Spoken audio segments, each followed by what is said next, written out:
Even for a small business, the average data breach to fully remediate is about $4.2 million. I just looked it up this morning.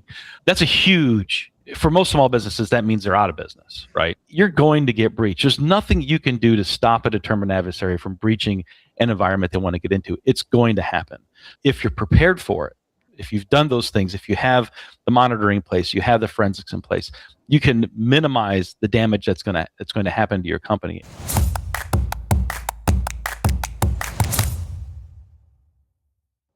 Welcome back to One Step Beyond Cyber, and welcome to Season 4. Now, what an honor it's been to be your host for the last 4 years in a row on One Step Beyond Cyber. Now, this season, we're expanding the conversation with more variety, bringing in voices around finance, driving sales, sustainable IT, and leadership, and of course, cybersecurity as a business risk. So, today, we're talking about cloud platforms and identity management suites. You know, the systems that run your email, data, collaboration, and now AI.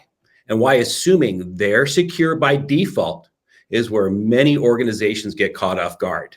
Now, today, I'm joined by Greg Scasny, CTO of Blueshift, and our very own cybersecurity expert, Tim Derrickson, to break down where that assumption fails and how leaders should be thinking about security differently as we head into 2026. Let's go ahead and dive in.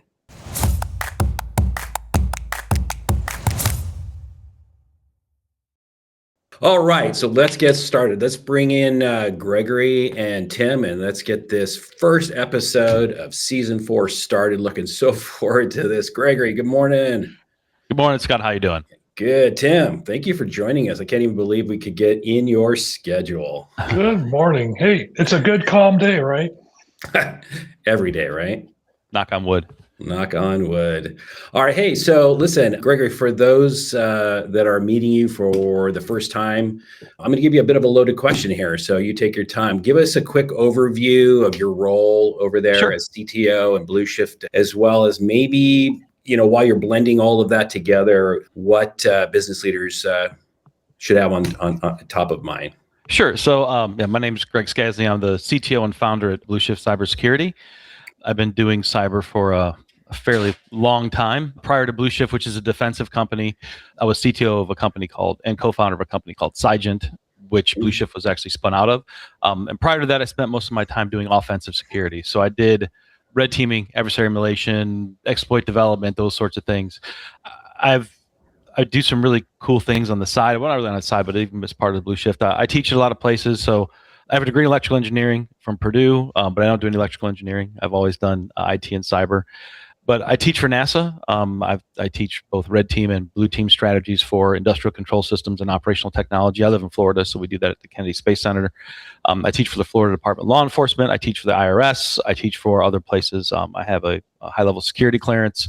I'm not an ex-military or anything like that. It just happens to be where you kind of float when you do the things that I do. Do you play one on TV? No, I try not to. Okay. I hire those guys, but there's just there are a lot of moving parts. But I'm basically it's a very technical guy who has the gift of gab, and I love what I do. I really love doing cybersecurity and helping companies understand both the risk and the outcomes associated with good cyber hygiene, good cyber policy, good tactics, and how to keep your business safe. So. Yeah, no, that's perfect. Yeah, so great intro. So I'd say you have a cred or two. You know, you got some cred, which is awesome. Just to start the thing off, right? Like 40,000 feet.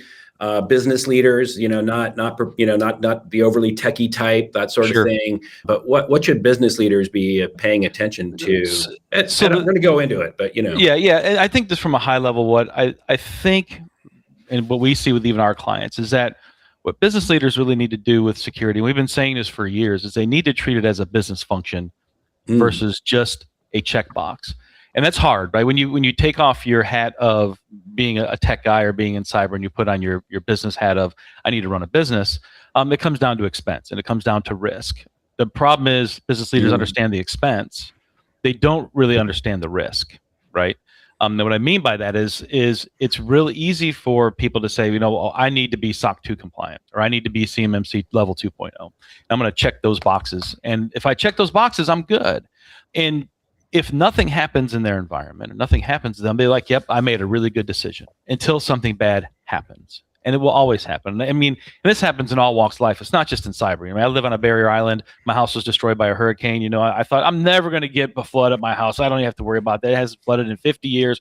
And then boom, things happen. And you rethink that. You end up rethinking that. And that's what I see today is we still have this checkbox. Business leaders still have this checkbox mentality when it comes to cyber. It's hard for them to break out the checkbooks and things like that. So they really need to start thinking of it from a board level and as a business function, and not just I got to have this, so I'll just spend the bare minimum, because that's going to come back and bite them. I guarantee it. Yeah, so they may protect themselves from litigation per se, right? They may, if they check off the boxes legitimately, but their business might be damaged at a very high level. Yeah, just because you check the boxes doesn't mean you're secure, and it doesn't mean that you're following, good cybersecurity hygiene. It just means that you check the box that says that you did something. Yeah, yep. And that's the thing that we try to tell people is like, if you're secure, becoming compliant is much, much easier. But just because you're compliant doesn't make you secure, right? Yeah. So those are the things that people need to be able to justify in their minds when dealing with and implementing cyber things. It's like you really need to look at this from a security standpoint. If you make yourself secure around the way, then the compliance becomes much, much easier. Yep. I wonder how long it's going to take, because every time we deal with lots of prospects, it's the checking, am I safe? Am I secure from those requirements? But so, look, we're kicking off 2026. It's a brand new year. I hear that many business leaders tend to think that, hey, I'm in the cloud. I'm on a cloud platform. I use one of many, M365, I use Google, I use Amazon, it doesn't matter which one. So I'm not picking on any particular one, but they're handling the security, right, Greg? That's I don't have to worry about it. So from what you're seeing in real organization, where does that assumption start to fall apart? So I have a really good story about this from when I was doing pen testing. So I have a banking client, still a client to this day, but when I was doing red teaming, that was the first thing their CEO said to me. It's like, all of our important stuff is in Salesforce. They take care of all that. What do I have to worry about? So I knew as part of what we're going to do as our engagement is we're going to get into their Salesforce. And I actually got into their Salesforce from the CEO's computer. And I won't get into how I did that, but once you're in the organization, again, but all I have to do is assume the identity of the CEO, right? And I did that by compromising the CFO, and then he trusted the CFO. So then I got in, and I downloaded all their Salesforce data, right? So I had it all. Ooh. I'm like, oh, here you go. So this is why security is important. How long did it take you? I don't want to. Less than an hour. Okay. It's important because it happens fast. That's just it. So once you're given access to certain machines of certain privilege, you want to act fast, right? You want to keep it under the radar. And again, most of that stuff happens at night when they weren't there, so it didn't matter. They had no idea. They weren't, they didn't have the capabilities to watch, right? Which is the things that we sell. But that's just that assumption that just because I put my data in the cloud, just because I'm using Microsoft 365 and maybe you have the best license available, you're all full E5 and you got everything there, everything's in the cloud, I have nothing on premise, it doesn't change the paradigm. It doesn't change what you need to do from a defensive standpoint to harden your company. It's just a different hurdle. It's not, adversaries understand where things go, and they understand that, hey, maybe I'm not solely just targeting endpoints now, because endpoints are the most monitored piece of infrastructure in modern IT. Maybe I need to start going after identity now. And so if I can hijack someone's tokens or their session, now I can start doing a lot of damage, right? I can get in, I'm impersonating this guy, makes it tough to detect, right? Because I'm impersonating a good, legitimate user. And now the world is my oyster. I can sit and just pull things off. And as long as I do it in a normal fashion, it's difficult to detect. So it's just this false thing is that it's always going to come down to the human. So that social engineering piece, just because you move to the cloud doesn't remove the fact that your users are going to be social engineered at some point. They may give up access to a device that then gives them the keys to the kingdom. And that's why it's this false sense of security that I'm in the cloud, they take care of everything. It's really not. And what exacerbates that is people think that default cloud configurations are secure. that they don't have to go in and audit what those settings are, or look at their access list, or look at how people are authenticating and what methods of authentication to use. And all those things you do is good IT hygiene. They just think it's just done for them. That's not the case. Most of the time, defaults, and I might say almost all the time, default settings in those cloud environments are inherently insecure, right? Because when you insecure them, what does it do? It makes it a little bit harder to get things done. And so people, I don't need that headache from an IT perspective. We'll just let it go and people can work. Well, and now we're back at the same thing when we use plain text authentication on networks, right? So it's just, perfect. Yeah, absolutely. Yeah, exactly. Now, I think I'm wondering, Tim, from your experience, if some of this overconfidence that Greg was just discussing is because they don't necessarily have to worry about like reliability, availability, and maybe even backups, right? Maybe, I know they don't guarantee it, but when was the last time, any of the major players, lost one of your documents? I bet you'd say never. So I'm wondering if it depends on who you talk to. Google lost the whole company's data. And I mean, there's all kinds of incidents out there that have happened. And it's like Greg said, though, we go in there and we think they're safe. When we go in to get an environment in the cloud, it's now our environment. It's not the provider's environment, it's ours. So it goes back to changing those default passwords. If it's being backed up, some of them guarantee that 30 days they'll keep your data, but they don't say it. They just say that we back up your data. And then you find out something's missing. There you go. You no longer have the data that you thought you had.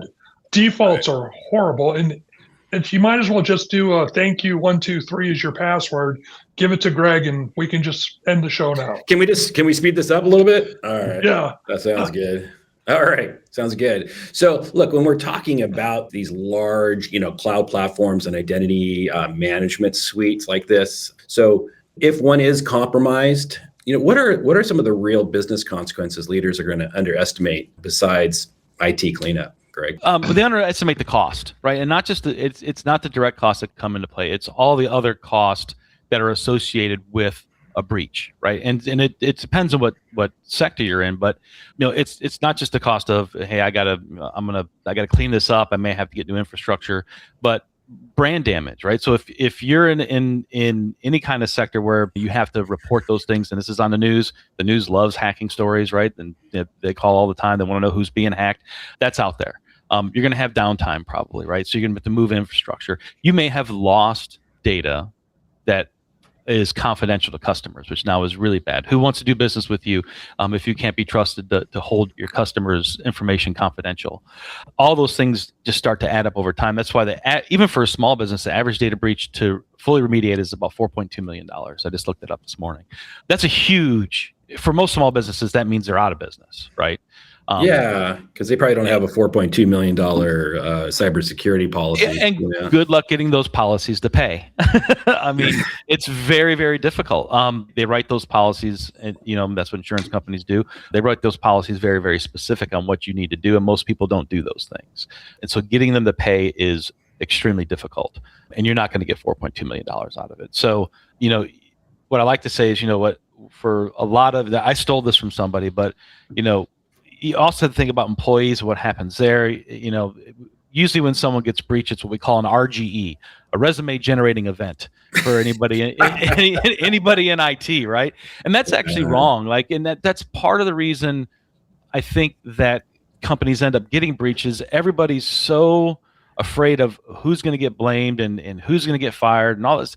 And that's really not how you need to run an incident. When things happen, speed, transparency, and accountability are things that you just have to have on the front burner, and you just need to go. The quicker you can get it, the quicker you can get in and remediate those things, the less that end cost now comes down to, right? So if you can detect things very, very early on in that breach cycle, you may be able to stop it before they're able to exfiltrate data or get to those sorts of things. Now that car starts to go down exponentially quick.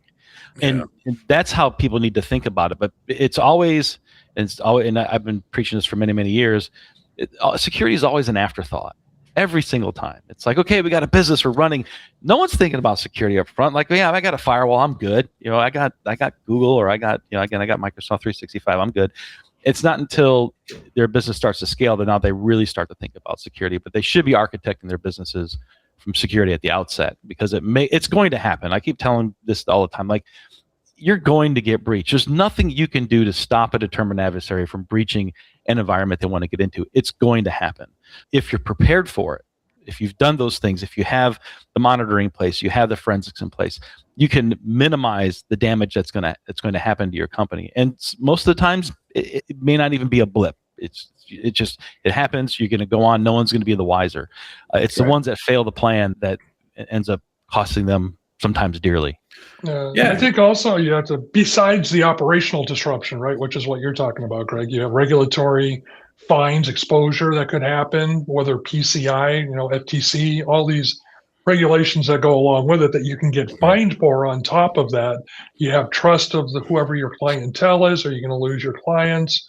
It gets really deep after a while. And the farther, what do we have? Left from boom and right from boom, right, Greg? The farther right from boom you go, the harder it is to pull back. Yeah. And depending on what sector you're in, if you're a supplier of some sort, then you have to think about people further down your supply chain. Like this, what just happened, I'm not sure if you've heard, but Notepad Plus, right? So people, so they had this huge thing with updates, and it was a targeted attack. And I always say it was very sophisticated because no one wants to ever admit they were popped by a script kiddie, God forbid. It's always a sophisticated attack. But now you have these cascading effects, right? Of, oh crap, we didn't do something right, and now all these people downstream are affected. That's just lawsuits, man. Lawyers just start salivating over that kind of stuff, right? Yeah, and especially with the script kidding, you have to sit and think and look at that. Now what they do is they call living off the land, right? They're using actual processes that are in your environment, which goes back to what you said. You log in as the CFO, get over the CEO, and you have all the same permissions and rights. Yeah. Yeah. So, I mean, I think sometimes business leaders hear what you guys are talking about and they go like, what? So I can't emphasize enough that, you start somewhere, and just like let's say you're somebody that wants to do something for your health, you don't go jog 12 miles the very next day. You might walk a block, and then, a week later, 2 blocks. So it's a building process. You don't have to go from low security, cybersecurity hygiene to what these gentlemen are talking about. It does take a while. Now, there are some things you can do definitely that can help expedite it. And that's companies like Gregory and hopefully people like us that can help. But so since we're talking about security, look, I know that, for the last decade or so, we've relied on these traditional things like, SOC models, manual monitoring, right? That's probably something that Gregory, you could talk to about compared to what you guys are doing. But why is this approach becoming harder to justify from a cost, talent, and scalability standpoint? And what can we do about that? Yeah. So running a SOC or a security operations center, right? So the traditional model has been, you have a lot of logs, you get a lot of telemetry from things, you have a bunch of SOC analysts that stare at what we call panes of glass all day. They look for anomalies, they investigate, and on and on and on. That model, while good for the past, is expensive. A small SOC probably runs $2.5 million a year in staffing and tools. I mean, you just go up from there when you try to do that. The problem with that model inherent is it still relies on the human, right? Humans make mistakes, just period. Humans fall asleep, humans miss things. It's just the nature of the beast. And we have this new tool, right? Not the new tool, but we have this AI tool. And I'm not the AI fanboy to say, hey, generative AI is coming and the whole world's going to end. AI is nothing more than a tool, like a calculator is a tool or a microwave is a tool. And we need to be able to utilize it as such. And where it excels, and I think where you're going to see good adoption of really good AI, is in handling things like level 1 SOC analysts and alert triage and those sorts of things, where it's very mundane for humans to do that. Now, but it does take some smarts, right? You need some correlation. You need to be able to put pieces together and connect the dots when you see different logs and things like that. And that's what we're doing with our IntelliThreat product on multiple different platforms. But that's something that AI is very, very good at doing, right? Making context out of disparate points and trying to put those pieces together. You just have to be careful about how you do that, right? So what you give it access to. People are wanting to jump on the bandwagon. Sure you heard about Claude and now it's called something else now, Moltbot or whatever. But people are putting these AI assistants on their computer. They're giving them access to all kinds of stuff. And then, there's an O-Day and there's a vulnerability in that allows me to take over that agent. Now that agent has access to everything on your computer. Guess what I have as an attacker? I have access to everything on your computer, and I can tell that agent to do things on there. So we got to be careful of those sorts of things. But the future of that is allowing AI to, in a structured environment, allowing agentic AI to look over that information to come in, because we're not getting less information from a security perspective. We're getting more, right? So every platform that comes out, whether it's cloud-based, whether it's container-based, whether it's whatever it is, I want to get too technical, but all those things spit out information for use in debugging, maybe for use in security. So the amount of information we're getting in is just exponentially growing, and we need to be able to account for that. And so that's what we're using AI to account for that extreme telemetry getting in. Telemetry is good. We need to have that kind of stuff. You just need to be able to effectively and cost effectively be able to analyze that and respond to it. And that's really the key. It comes down to SOC analysts are expensive, right? So if you have to pay for 24/7 SOC service that's manned by humans, small, medium-sized businesses don't want to pay for that because it's not cheap. It's just not cheap. So if we can augment that with artificial intelligence to do that grunt work, we can bring the cost down of that SOC monitoring for companies. We can up the service level, right? So we can up the quality of the detections we're doing and the responses that we're doing. And then you can have humans do exception management, which is what they're very good at, right? So when something, I need to dig in deeper, I need to look at a higher level tradecraft, nation state type attacks. Those are the things SOC analysts want to dig into. They don't want to see that, this guy in the Ukraine is trying to hack in, he got 5 attempts and we need to block that IP address. Automation should handle all that kind of stuff. So that's what we're working on, and I think it'll be good for the future. Using one of Scott's analogies that I love that he uses, he always uses a doctor when he explains things, and it makes it a lot easier to understand. So AI, if I'm not a doctor and AI tells me how to do surgery, you don't want me doing your surgery because I'm not a doctor. But if I were a doctor, it accentuates what I already know and what I can do, and it helps me do what I need to do. So for us in security, it reduces noise, it accelerates our decision making. I mean, it really helps in multiplying what we can do as opposed to taking over for us. Humans are the weakest link, but they're also the strongest link if you have someone in the right place doing the right things. 100%. Yeah. Yeah, so AI is sort of in its wild west phase, right? I think we'll definitely be seeing so much more to come regarding AI. I'm sure it's going to be the good AI against the bad AI battles, and wars will be fought. Cybersecurity wars will be fought. But I think AI is such an important aspect of all of our future.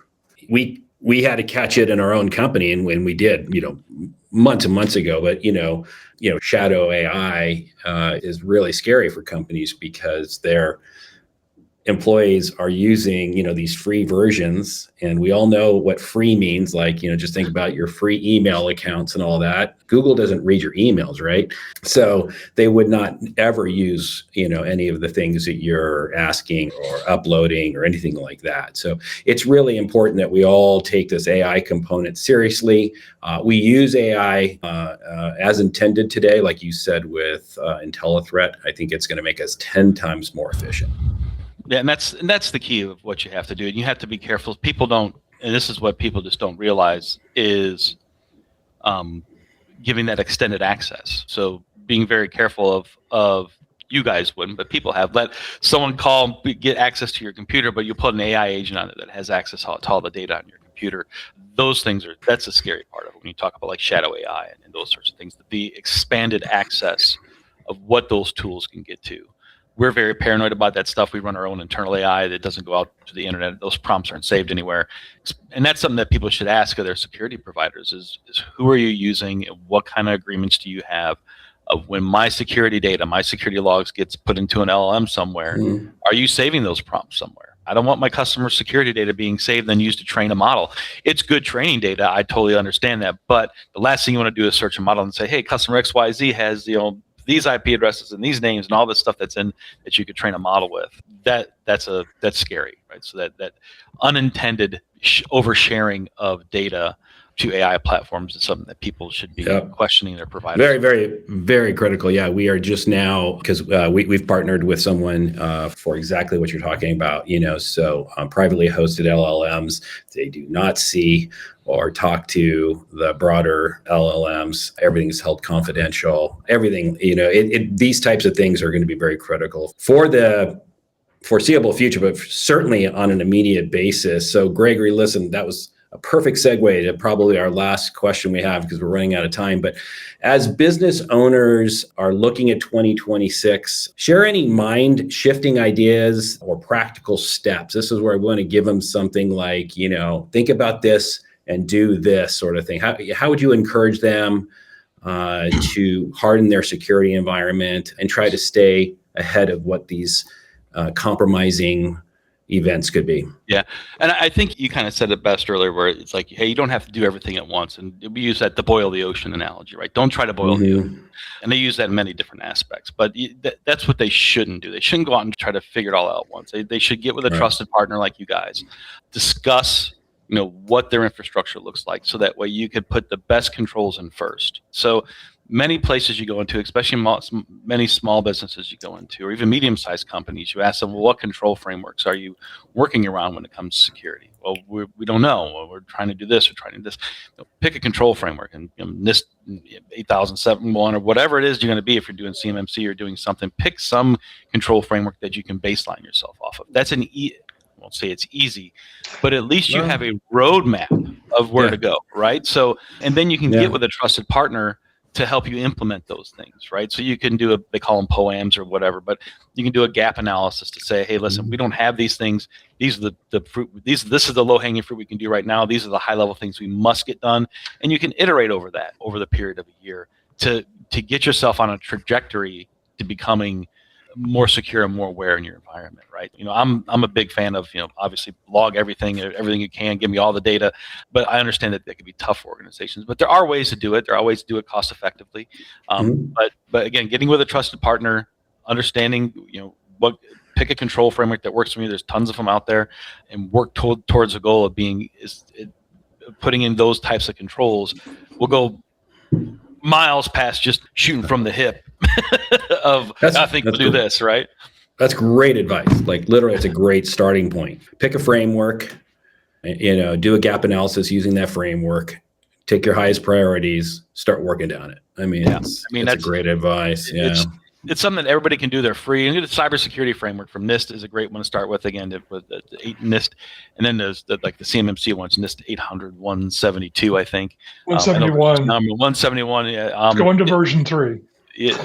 Again, but these are things these are public things that are available. Like you can go out and you can download these and see what they are.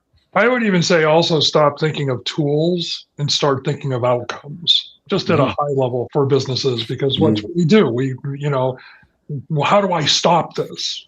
There's a tool out for that. So, do you know what your riskiest identities are? How do you detect misuse? Figure out what those outcomes are, and then that'll follow along as well. Yeah, absolutely. And everybody can get into, you can get into tool hell pretty fast, right? So, I feel like, the difference between, tools and talent, again, it's not one or the other. You definitely need these tools, and you definitely need talent. And I view cybersecurity as well as compliance as a journey. It's not a destination, right? So even when you hit it, even when you get CMMC compliant, whatever, you're not done. It's just part of life, like if you want to change something in your life, it takes repetition, things like that. Continuous improvement, and that's really something that has to happen with cyber. Just like anything in your business, if your sales guys are doing the same thing they were doing 3 years ago, they're probably not doing what they should do. You're probably not you're getting sales like you should, right? So sales has to continuously improve. Your back end processes have to continuously improve, and cyber is no different. You need to have that continuous improvement in your cyber strategy as well. Yeah. And as business owners, I'll just kind of pull on what Greg said earlier, in the fact of if you think of it as risk, then you want to reduce risk continuously. So once you get to a certain point, you're not done. Now you go to the next level to continue to reduce your risk. Good point. Absolutely. Awesome, guys. Well, Greg, Tim, thank you guys so much for joining me today. You guys are so good at what you do. So I hope we can do this again in the near future. But you guys are awesome. Thank you guys so much for your time. Absolutely. Thanks for having me. Absolutely. Thanks, Scott, as always.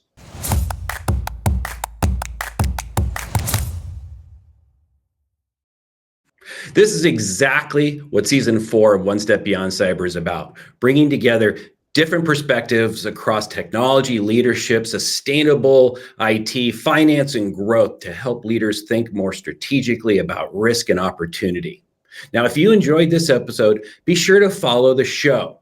We've got a lot more coming, from finance coaches to sales leaders to conversations around sustainable IT and modern security leadership. So until next time, stay vigilant and be safe out there.